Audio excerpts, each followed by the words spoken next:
মানুষে ভরে গিয়েছিল, কিন্তু ঈশ্বর তাঁর তৈরি মানুষদের পাপকর্ম দেখে খুব দুঃখ পেয়েছিলেন। তিনি তাদের ধ্বংস করার জন্য মহাপ্লাবন ঘটানোর সিদ্ধান্ত নিলেন। সেই সময়ে নোহ নামে এক লোক ছিলেন, যিনি বাকি লোকেদের মতো ছিলেন না। নোহ ঈশ্বরকে ভালোবাসতেন এবং তাঁর বাধ্য ছিলেন। ঈশ্বর নোহ ও তার পরিবারকে মহাপ্লাবন থেকে বাঁচিয়ে রাখার কথা ভাবলেন। ঈশ্বর নোহকে মহাপ্লাবন থেকে সাবধান করলেন।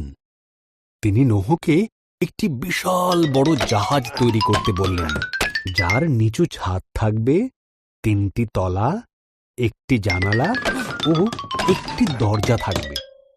নোহ ঈশ্বরের কথা মতন জাহাজটি তৈরি করলেন। ঈশ্বর নোহকে বললেন, প্রত্যেক ধরনের পশুর থেকে জোড়ায় জোড়ায় পশু সংগ্রহ করতে, 1টি করে পুরুষ, 1টি করে স্ত্রী। এরপর নোহ ও তার পরিবার বাকি পশুদের নিয়ে জাহাজে উঠে পড়লেন। ঈশ্বর জাহাজের দরজা বন্ধ করে দিলেন। 40 দিন 40 রাত ধরে অবিরাম বৃষ্টি হয়েছিল। আকাশ থেকে বৃষ্টি পড়ছিল আর সমুদ্র, হ্রদে জল বেড়ে উঠেছিল। এর ফলে পৃথিবীর উচ্চতম পর্বতগুলিও মহাপ্লাবনে ডুবে গিয়েছিল।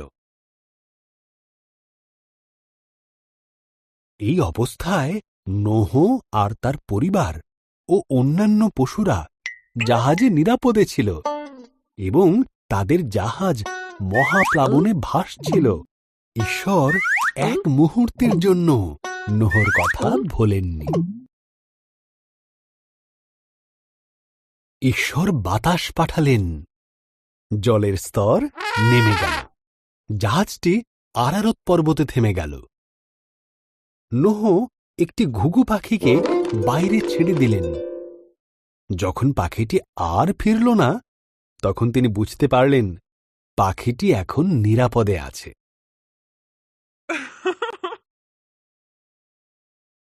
ভূমি শুকিয়ে যাবার পর ঈশ্বর তাদেরকে জাহাজ থেকে বেরিয়ে আসতে বললেন। তিনি আকাশে প্রতিজ্ঞাস্বরূপ একটি মেঘধনু বানালেন, এই কারণে যে তিনি আর কখনো পৃথিবীতে মহাপ্লাবন আনবেন না।